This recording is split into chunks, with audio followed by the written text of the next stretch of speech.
ಕೇಸ್ನಲ್ಲಿ ಇಡಿ ಆಸ್ತಿ ಮುಟ್ಟುಗೋಲು ವಿಚಾರಕ್ಕೆ ಸಂಬಂಧಪಟ್ಟಂತೆ ಮೈಸೂರು ಸಂಸದ ಯದುವೀರ್ ಅವರು ಪ್ರತಿಕ್ರಿಯೆಯನ್ನು ಕೊಟ್ಟಿದ್ದಾರೆ.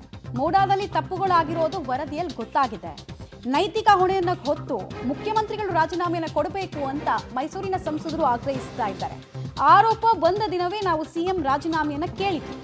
ಸಿಎಂ ಸಿದ್ದರಾಮಯ್ಯ ತನಿಖೆ ಆಗಲಿ ಅಂತ ಹೇಳ್ತಾ ಇದ್ರು. ಈಗ ಇಡಿನೇ ತನಿಖೆ ಮಾಡಿ ಅಕ್ರಮ ಆಗಿದೆ ಅಂತ ವರದಿಯನ್ನು ಕೊಟ್ಟಿದೆ.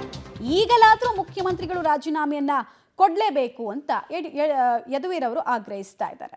ನಾವು ಮೊದಲಿಂದನೂ ಕೂಡ ನಾವು ನಮ್ಮ ನಿಲುವು, ಪಕ್ಷದ ನಿಲುವು ಇರ್ಬೋದು, ನಮ್ಮ ಮೈಸೂರಿನ ಭಾಜಪನ ನಿಲುವು ಇರ್ಬೋದು, ನನ್ನದೇ ಆದ ವೈಯಕ್ತಿಕ ನಿಲುವು ಇರ್ಬೋದು, ಮುಖ್ಯಮಂತ್ರಿಗಳು ತಮ್ಮ ಒಂದು ಜವಾಬ್ದಾರಿಯುತ ಸ್ಥಾನದಲ್ಲಿರೋ ಕಾರಣಕ್ಕಾಗಿ ಈ ಒಂದು ಹಗರಣ ಆಚೆ ಬಂದಿರೋ ಕಾರಣಕ್ಕಾಗಿ ತಮ್ಮದೇ ಆದ ತವರು ಕ್ಷೇತ್ರದಲ್ಲಿ ಒಂದು ಮೈಸೂರಿನ ಅಭಿವೃದ್ಧಿಗೆ ಒಂದು ಇತಿಹಾಸ ಇರುವಂಥದ್ದು ಸಂಸ್ಥೆ ಮೂಡ, ಅಂಥ ಸಂಸ್ಥೆಯಲ್ಲಿ ಒಂದು ಹಗರಣ ನಡೆದಿರೋ ಕಾರಣಕ್ಕಾಗಿ ಅವರು ತಮ್ಮ ರಾಜೀನಾಮೆ ಕೊಟ್ಟು ಒಂದು ಫ್ರೀ ಆಗಿರುವಂಥದ್ದು, ಅವ್ರದ್ದು ಪ್ರಭಾವ ಇಲ್ಲದೆ ಇರುವಂಥದ್ದು ಒಂದು ಸಂಸ್ಥೆ ಮೂಲಕ ಇದು ತನಿಖೆ ಆಗಬೇಕಾಗಿ ನಾವು